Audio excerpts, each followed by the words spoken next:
One tall South African took one giant leap to the PGA Tour, and we're on the road to French Lick.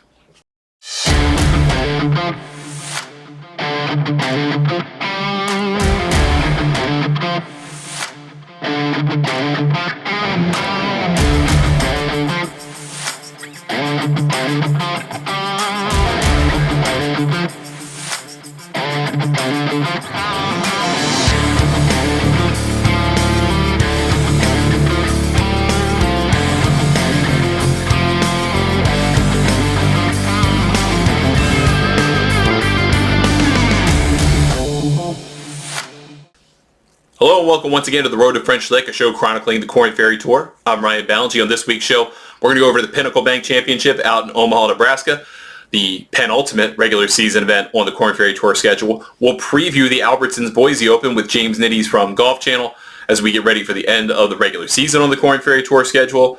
Brendan Sweeney and I will talk about everything happening on the Korn Ferry Tour schedule, and our guest this week is Adrien Dumont de Chassart, one of the brilliant up-and-coming stars who is in good position to get himself into that top 20 and earn a PGA Tour card back for 2026. But first, let's go over the Pinnacle Bank Championship played out at the club at Indian Creek out in Omaha, Nebraska. This tournament's moved around in the schedule a little bit over the years. For a couple of years, it was the final regular season event. Right now, it is the penultimate one.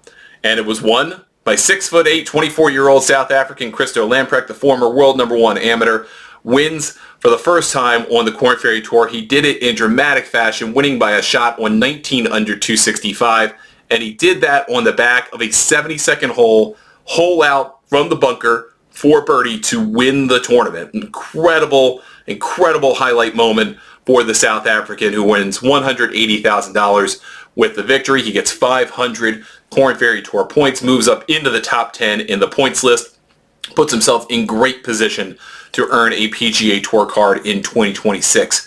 Peter Quest, who shot 67 in the final round to Lamprecht 66, finished in second place at 18 under par. He's had some experience on the PGA Tour, nearly earning a special temporary membership, which also almost gave him a shot at earning PGA Tour membership a couple of years ago.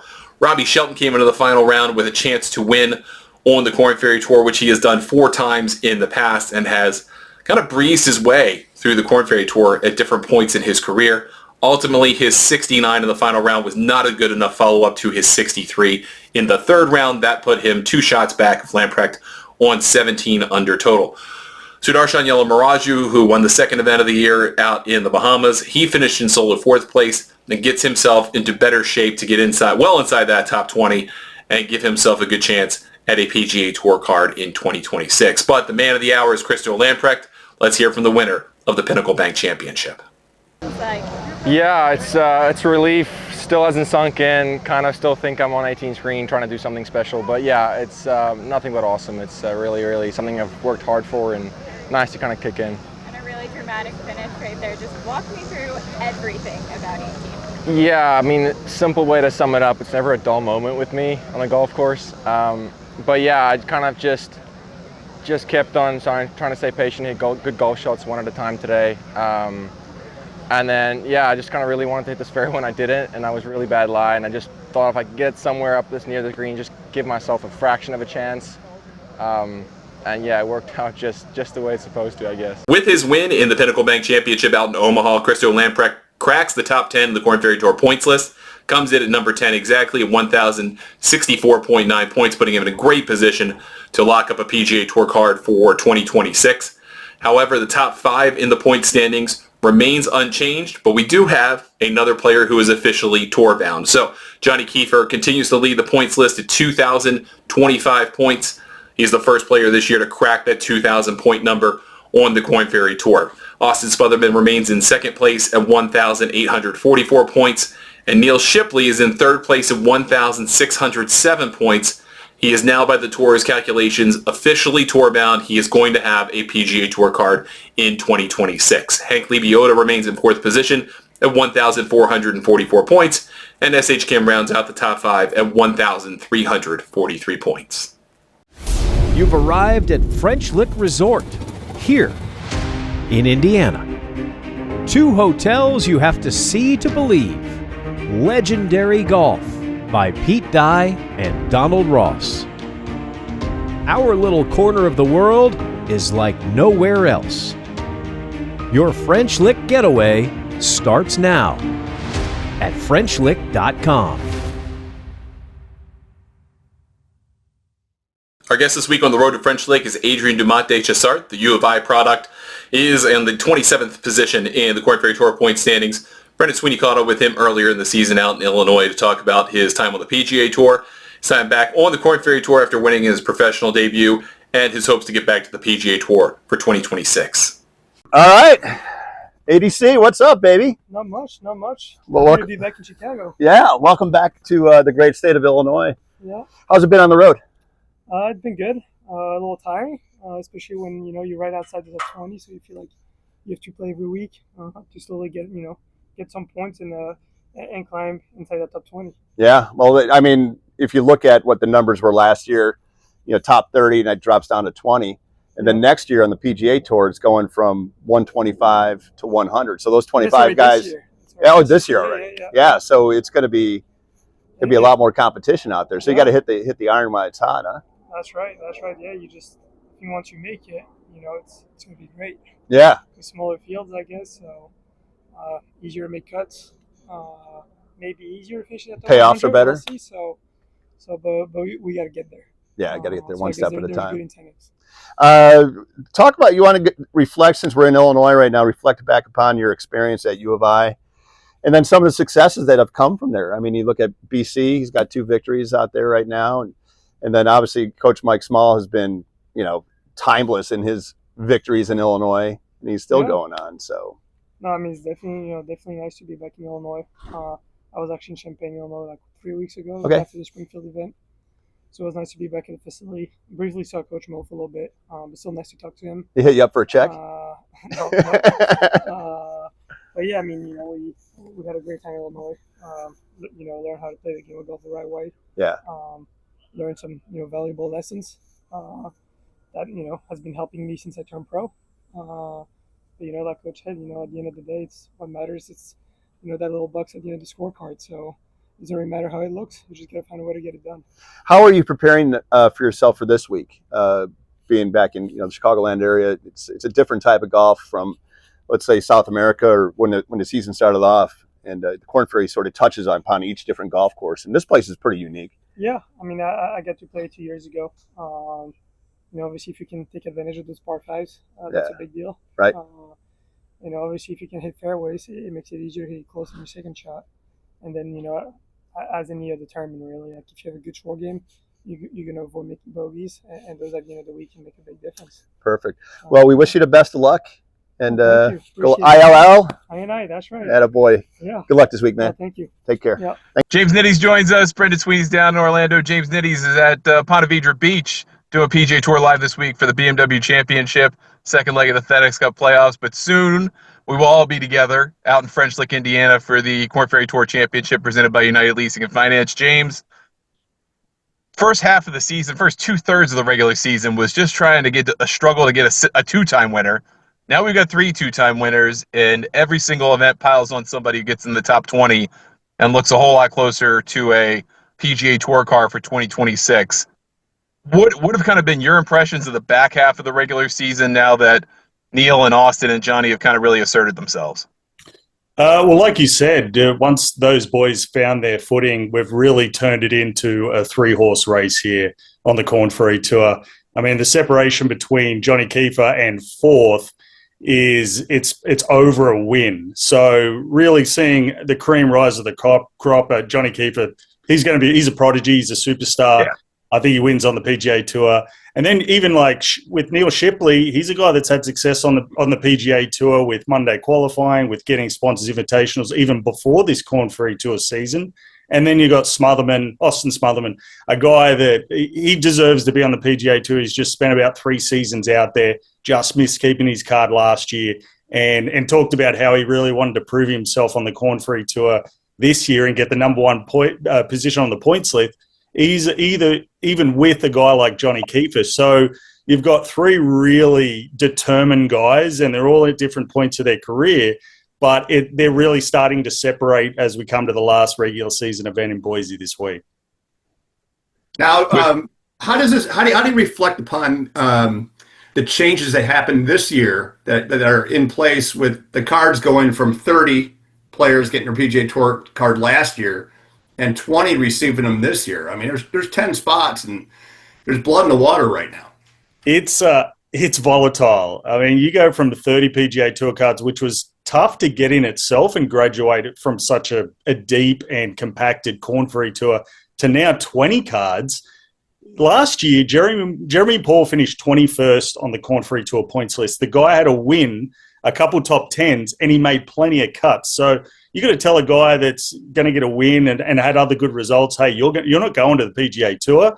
It's pretty cutthroat. And right now, look, considering got 4 events left in the finals, if you do make it all the way, and 1 regular season event, there's only 12 guys over the 1,000-point threshold, which was around the mark last year that would have got you to the PGA Tour card with 20 positions. So 12 guys are the only guys that are safe technically, because I know that's not precise and points can shake out any different way, but they're thinking about it. And there's a lot of players out there that are like, hey, I'm 12th, 13th, 14th on the points list, and I've really got to play well because I'm not safe. So outside of really wanting to finish as high up on the points list because of re-ranks and different places you can finish as many events you might get on the PGA Tour next year, you've got the guys that are in those 15 to 20 positions right now that are really kind of nervous that their future is not secured. The guys who are in that kind of precarious, let's say 144 to 165 position going into Boise, you got to get into the top 156 just to get into the finals. I realize it's not a huge consolation just to get in the finals. You got to do a lot more work than that to have really good status, any kind of status really, for next year. But is there some consolation for those players that if they're a top 10 away from getting in, that's the ticket to maybe those 20% bumps, 2 good weeks, and all of a sudden you somehow find yourself at French Lick if you can just kind of muster together 3 or 4 good weeks?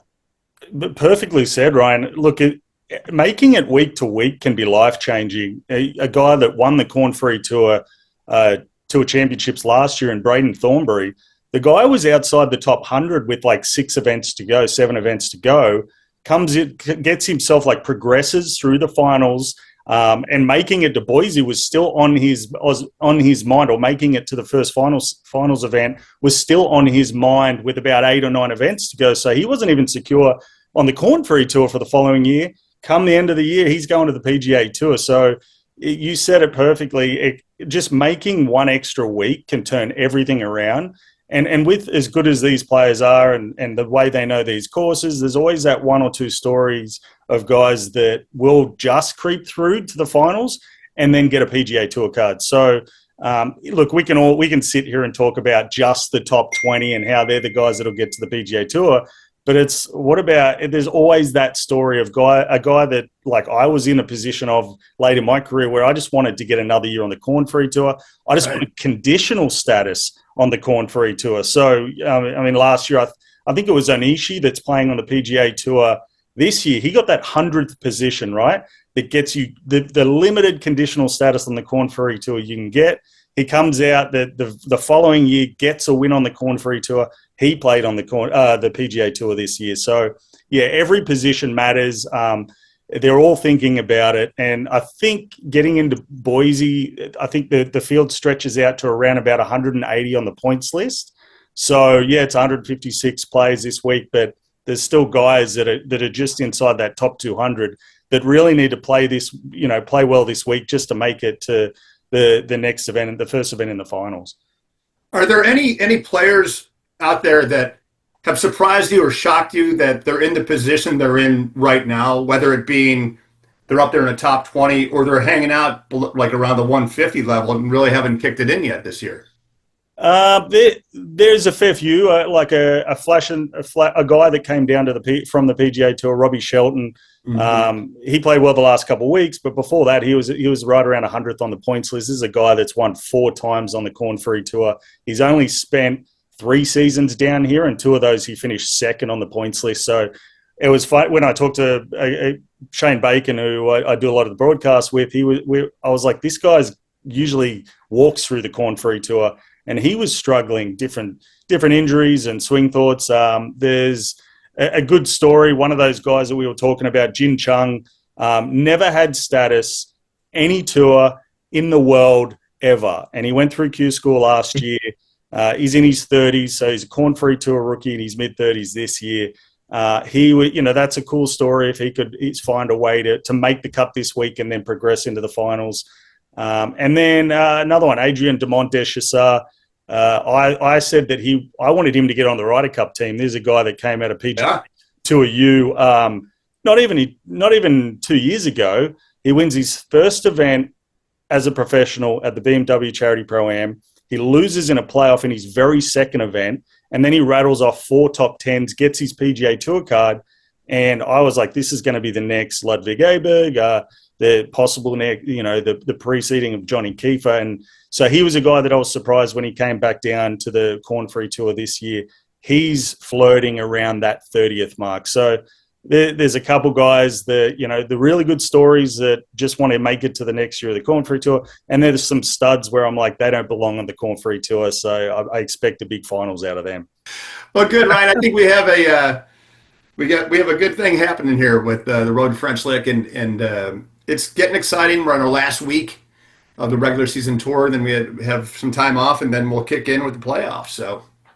Yeah, before you know it, it's playoff time. One more week of that. Like you said, a couple weeks off, which is different from the Corn Ferry Tour final schedule of the past. But we can recap the regular season, and then before you know it, we'll be flying through the finals with 600 points to every winner, and we're gonna get 20 different Corn Ferry Tour graduates going to the PGA Tour in 2026. So very excited about it. We made it to the end of the regular season, and I'm excited for the final. So thanks to James Nitties. Thanks to you, Brendan. Always appreciate it. James says, hey, got kicked off. I'm like, so it's not his first time and not his last time, but James, thank you for your time. We look forward to watching you on TV, and we look forward to you coming to French Lick in October, and we'll talk to you guys soon. Thanks, Ryan. That'll do it for us this week on the Road to French Lick. We appreciate you watching. The next Corn Ferry Tour event is the Albertsons Boise Open, which concludes the regular season of the Corn Ferry Tour schedule this week out in Boise, Idaho. We'll have a recap show for you after that tournament. We'll hear from Jay Flemma, our Golf Newsnet reporter who's out there in Idaho covering the tournament for us. We'll recap the regular season and get you ready for the Corn Ferry Tour finals, which will take place just about a little less than a month after the end of the Boise Open. For Brendan Sweeney and for James Nitties, I'm Ryan Ballingy. Thanks for watching. We appreciate it. We'll see you next time on the Road to French Lick.